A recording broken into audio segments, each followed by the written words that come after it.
Bruce est l'élève le plus populaire de l'école et parvient à attirer toutes les filles qu'il convoite. Cependant, il a rencontré son égal lorsque la nouvelle fille, Enji, est apparue. Après avoir injurié l'ami handicapé d'Angie, Bruce a dû réfléchir et changer sa façon de faire.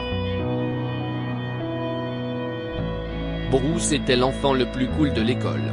Son père étant un riche homme d'affaires, il avait toujours les vêtements, les gadgets et les accessoires les plus en vogue. Sa vie était construite autour de son image, de sa popularité et de ce que les gens pensaient de lui. Le garçon était charmant et travaillait assez bien en classe, mais il y avait un inconvénient qui pouvait potentiellement le transformer en une personne ignorante et malveillante. Il n'appréciait guère les personnes qu'il estimait appartenir à une classe sociale inférieure.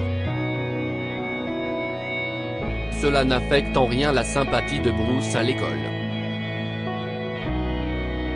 Il était très populaire parmi les filles et pouvait choisir ses préférés.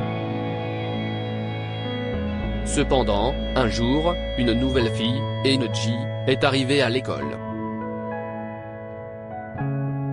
Enji était belle, intelligente et attentionnée. Bruce l'a vue pour la première fois à la cafétéria et a été immédiatement fasciné. Il la regardait traverser la cafétéria avec un sourire chaleureux et confiant, comme si elle était la seule personne dans la pièce. Elle avait une sucette dans la bouche, mais son sourire parvenait tout de même à mettre en valeur ses dents blanches comme la neige. Enji était avec son ami handicapé, Jake, qui se déplaçait en fauteuil roulant. « Qui est-ce » demanda Bruce à l'un de ses amis de la table des cools. « Oh, oui. La nouvelle fille. Je crois qu'elle s'appelle Enji. Nous avons quelques cours en commun », a expliqué l'ami de Bruce. Enji, c'est dit Bruce, les yeux toujours rivés sur elle. Enji se dirigea vers une table où se trouvaient ses amis. Plusieurs d'entre eux étaient des étudiants handicapés en fauteuil roulant, dont Jake et une certaine Amy, l'amie d'enfance d'Angie. Bruce s'est instantanément levé lorsqu'elle s'est assise pour les rejoindre, se préparant à s'approcher d'elle. Bruce se dirigea vers elle, le torse bombé et la démarche arrogante. « Bonjour, toi. Je ne crois pas que nous nous soyons déjà rencontrés », a lancé Bruce à Enji en lui tendant la main. Tout à coup, la table est devenue silencieuse. « Tu ne salues pas tout le monde ?» a fait remarquer Enji en ignorant la poignée de main de Bruce.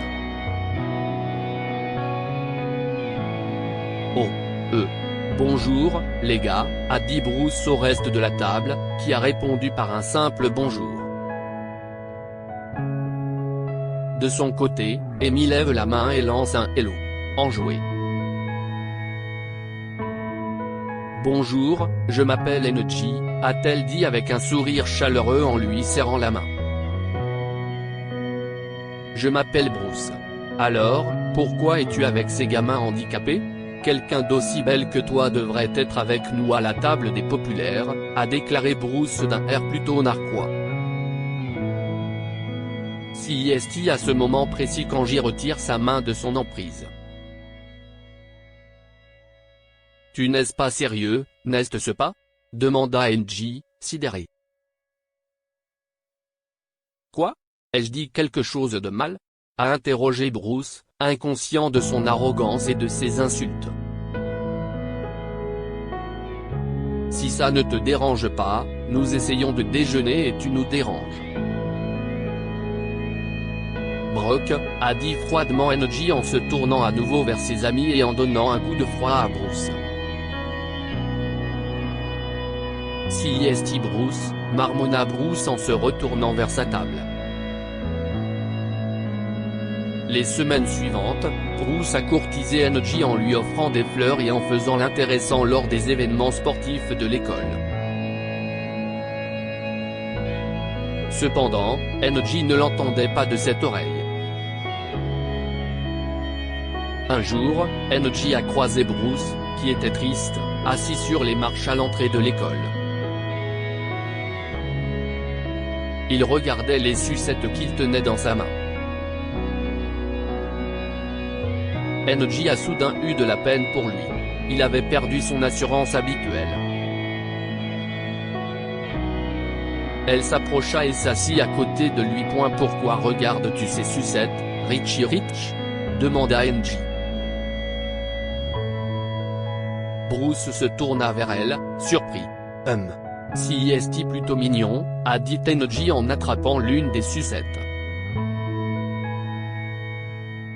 À partir de ce jour, Bruce et NJ ont commencé à passer plus de temps ensemble. Plus Bruce passait de temps avec NJ, plus il commençait à changer. Il était moins arrogant et ne se préoccupait plus autant de sa popularité. Ils étudiaient ensemble et s'aidaient mutuellement à faire leurs devoirs. Bruce s'est même inscrit à des activités de recyclage et de services communautaires avec NJ après l'école. Elle faisait ressortir le meilleur de Bruce, qui était tombé amoureux d'elle. NJ a également commencé à éprouver des sentiments pour lui lorsqu'elle a remarqué le changement dans son cœur. Ils ont commencé à sortir ensemble à l'approche de la remise des diplômes. Le bal de fin d'année arrivait à grands pas et Bruce avait l'intention de demander à NJ d'être sa cavalière. Il pensait qu'il allait de soi qu'ils iraient ensemble, et il voulait en faire un grand événement. Bruce a donc organisé un pique-nique romantique pour lui et NJ. NJ, je voulais te demander quelque chose, a dit Bruce nerveusement. Oui, Brock, dit NJ avec un petit rire malicieux. Je suis sérieux. Voudrais-tu aller au bal de fin d'année avec moi, lui demanda Bruce. Oh, Bruce. Je suis désolé, je ne peux pas. J'ai déjà promis à Jake de l'accompagner, a rétorqué NJ. Quoi? Sans me le dire? Répliqua Bruce, irrité. Je suis désolé. Cela m'a échappé.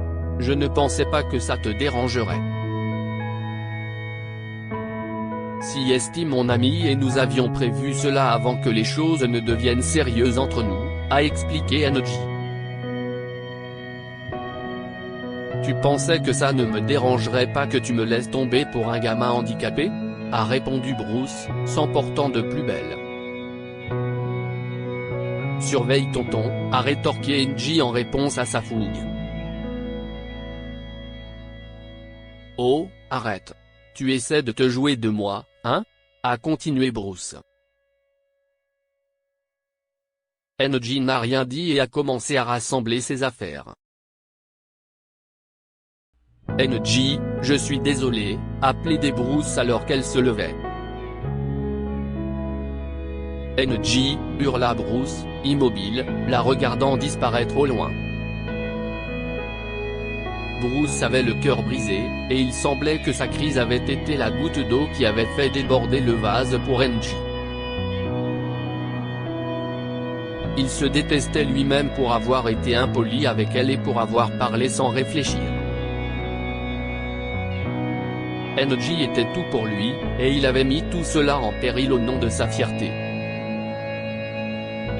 Quelques jours plus tard, le jour du bal de fin d'année est arrivé. NJ s'était présenté avec son ami Jake. Même si elle était en colère contre Bruce et pensait ne pas pouvoir lui pardonner, il lui manquait.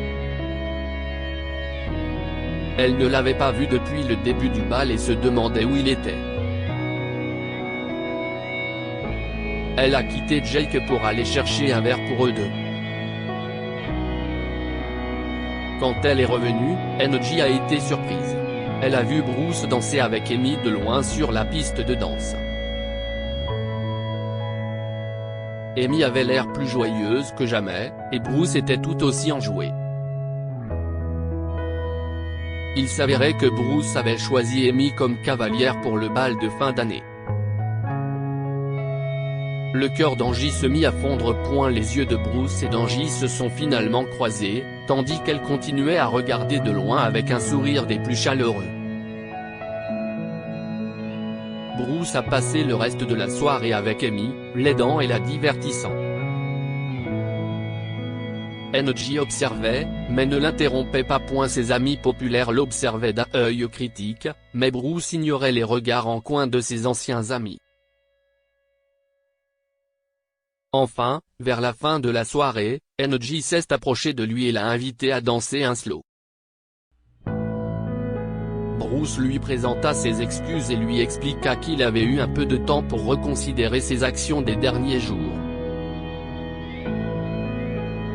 Il a dit qu'après leur dernière conversation, il avait réalisé à quel point il s'était trompé. Angie l'avait aidé à devenir une meilleure personne et il voulait continuer sur cette voie, même si c'était sans elle. Toutefois, il était heureux et honoré de pouvoir l'avoir à nouveau dans ses bras. Plus encore, il voulait faire tout ce qui était en son pouvoir pour la voir heureuse et souriante. Angie l'a remercié et l'a embrassé. Après ce jour, ils se sont réconciliés, donnant une nouvelle chance à leur relation. Que pouvons-nous apprendre de cette histoire? Ne réagissez pas de manière excessive et n'insistez pas pour que les choses se passent comme vous l'entendez. Essayez plutôt de comprendre les autres. Si Bruce avait été plus ouvert et plus compréhensif à l'égard de ce qu'Angie voulait faire pour son ami, il n'aurait pas compromis sa relation avec l'amour de sa vie. S'il avait compris et pris en compte le type de personne que t'es Angie, les choses n'auraient pas été aussi compliquées. La réconciliation est possible lorsqu'on apprend de ses erreurs. Bruce a compris ses erreurs et a changé d'attitude. Si est ainsi qu'il a obtenu le pardon d'Angie. Partagez cette histoire avec vos amis. Elle pourrait égayer leur journée et les inspirer.